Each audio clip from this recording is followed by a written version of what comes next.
हाँ, तो प्रिय विद्यार्थियों, हिंदी की ऑनलाइन क्लासेज में आपका स्वागत है। कल तक आप लोगों ने पढ़ा था कवि कुंवर नारायण के बारे में, और कुंवर नारायण के बाद में अब आता है सुभद्रा कुमारी चौहान, जो आपकी इस किताब की अंतिम कवित्री है, जिन्होंने मेरा बचपन के बारे में लेख लिखा है। ठीक है, तो सुभद्रा कुमारी चौहान का जो परिचय है वो आया हुआ नहीं है, इसलिए परीक्षा के अंदर आ सकता है। तो अब सभी विद्यार्थी जो है इसके ऊपर ध्यान देंगे कि सुभद्रा कुमारी चौहान का क्या व्यक्तित्व रहा, क्या कृतित्व रहा। मात्र 44 वर्ष की आयु में इन्होंने क्या क्या किया। 1904 से लेकर के और 1948 तक का इनका कार्यकाल रहा।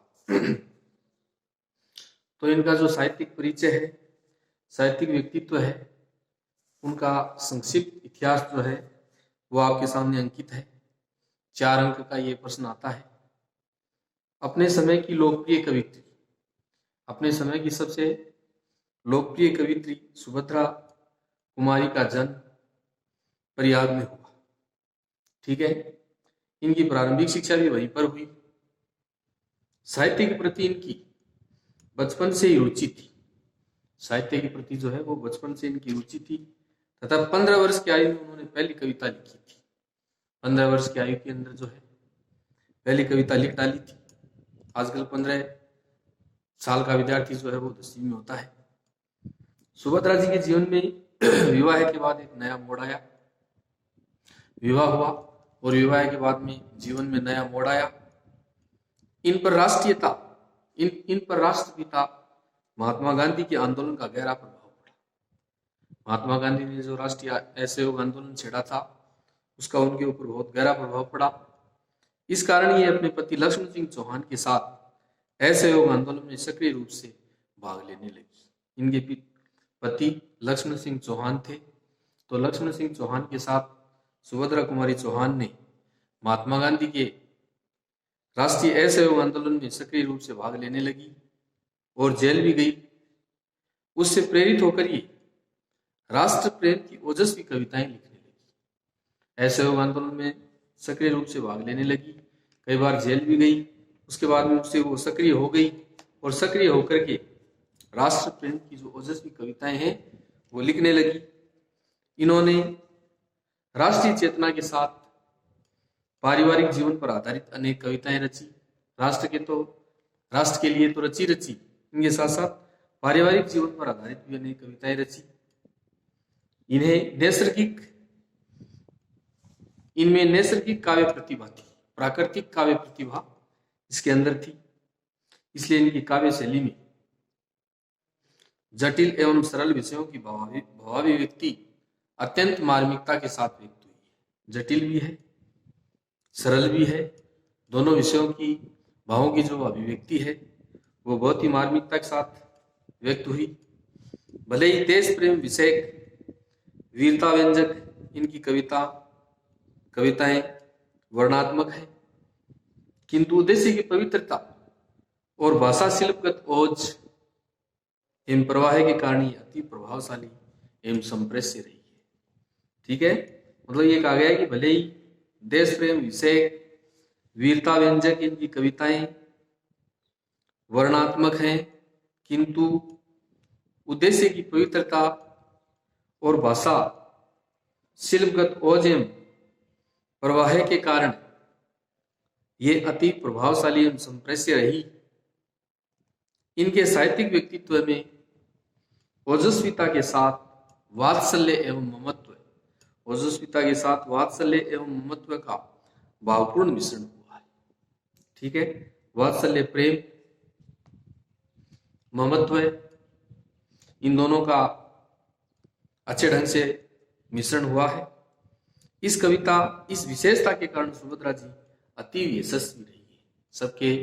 सब लोग जो हैं उनको यशस्वी मानते हैं, सब लोग मानते हैं इन्हीं विशेषताओं के कारण से। कवित्री सुभद्रा कुमारी चौहान की कविताएं त्रिधारा, मुकुल एवं सभा का खेल संग्रह में संकलित है। इनके द्वारा लिखित निबंध तथा कहानियां बिखरे मोती, सीधे साधे चित्र और उन्मादिनी नाम से संकलित है। इन्होंने बालोपयोगी कविताएं भी रची हैं। बालोपयोगी कविताएं, जो बालकों के लिए उपयोगी हो, ऐसी कविताएं भी उन्होंने रची है। इन्हें कहानियों पर 2 बार शेक्सपियर पुरस्कार प्राप्त हुआ। खड़ी बोली में ओजस्वी कविता रचने तथा राष्ट्रीय चेतना की अभिव्यक्ति करने में इनका विशेष महत्व माना जाता है। ठीक है, तो ये इनका व्यक्तित्व है, ये इनका साहित्यिक परिचय है, जिनके साथ साथ ये राष्ट्रीयता के साथ साथ भावपूर्ण कविताएं भी उन्होंने रची हैं। बच्चों के लिए भी कविताएं उन्होंने रची हैं। देश प्रेम की कविताएं भी उन्होंने रची हैं और वात्सल्य तथा ममत्व प्रेम की कविताएं भी सुभद्रा जी ने रची है। तो एक बार पुनः कवित्री सुभद्रा कुमारी चौहान का जो कृतित्व और व्यक्तित्व जो है, साहित्यिक परिचय जिसको हम बोलते हैं, वो आपके सामने अंकित है। 4 अंक का ये प्रश्न आता है और ये इस पुस्तक की अंतिम कवित्री है, इसलिए इसके बारे में प्रश्न जो है वो अवश्य पूछा जा सकता है। तो अतः सभी विद्यार्थी ध्यान देंगे कि अपने समय की सबसे लोकप्रिय कवित्री सुभद्रा कुमारी का जन्म प्रयाग में हुआ। इनकी प्रारंभिक शिक्षा भी वहीं पर हुई। साहित्य के प्रति इनकी बचपन से ही रुचि थी तथा 15 वर्ष की आयु में ही उन्होंने पहली कविता लिखी थी। सुभद्रा जी के जीवन में विवाह के बाद एक नया मोड़ आया। इन पर राष्ट्रपिता महात्मा गांधी के आंदोलन का गहरा प्रभाव पड़ा। इनका विवाह हो गया और विवाह होने के बाद में एक नया मोड़ आया, तो राष्ट्रपिता महात्मा गांधी के आंदोलन का गहरा प्रभाव पड़ा। इस कारण ये अपने पति लक्ष्मण सिंह चौहान के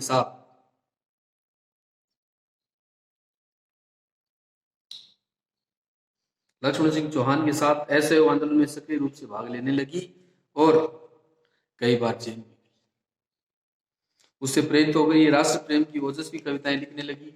राष्ट्र प्रेम उसमें कूट कूट करके भरा हुआ था, जिसकी ओजस्वी वाणी में ये कविताएं लिखने लगी। इन्होंने राष्ट्रीय चेतना के साथ पारिवारिक जीवन पर आधारित अनेक कविताएं रची।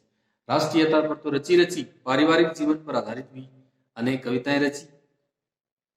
इनमें प्राकृतिक काव्य प्रतिभा थी, इसलिए इनकी काव्य शैली में जटिल एवं सरल विषयों की भावाभिव्यक्ति अत्यंत मार्मिकता से व्यक्त हुई है। ठीक है, प्राकृतिक प्रतिभा उसके अंदर थी, काव्य प्रतिभा थी, इसलिए उसमें जटिल एवं सरल विषयों की भावाभिव्यक्ति बहुत ही मार्मिक ढंग से की गई है। भले ही देश प्रेम विषय वीरता व्यंजक इनकी कविताएं वर्णात्मक हैं, किंतु उद्देश्य की पवित्रता और भाषा शिल्पगत ओज एवं प्रवाह के कारण ये अति प्रभावशाली एवं संप्रेष्य रही है। इनके साहित्यिक व्यक्तित्व में ओजस्विता के साथ वात्सल्य एवं ममत्व का भावपूर्ण मिश्रण हुआ है। इस विशेषता के कारण सुभद्रा जी अति यशस्वी रही है, यानी सब लोग इनकी प्रशंसा करते रहे हैं, क्योंकि उन्होंने देश प्रेम, राष्ट्र प्रेम और जो वात्सल्य और ममत्व की कविताएं हैं वो भी उन्होंने लिखी हैं। कवित्री सुभद्रा कुमारी चौहान की कविताएं त्रिधारा, मुकुल एवं सभा का खेल ये संग्रह में संकलित है, एकत्रित है, संग्रह है इनका। इनके द्वारा लिखित निबंध तथा कहानियां बिखरे मोती, सीधे साधे चित्र और उन्मादिनी नाम से संकलित है।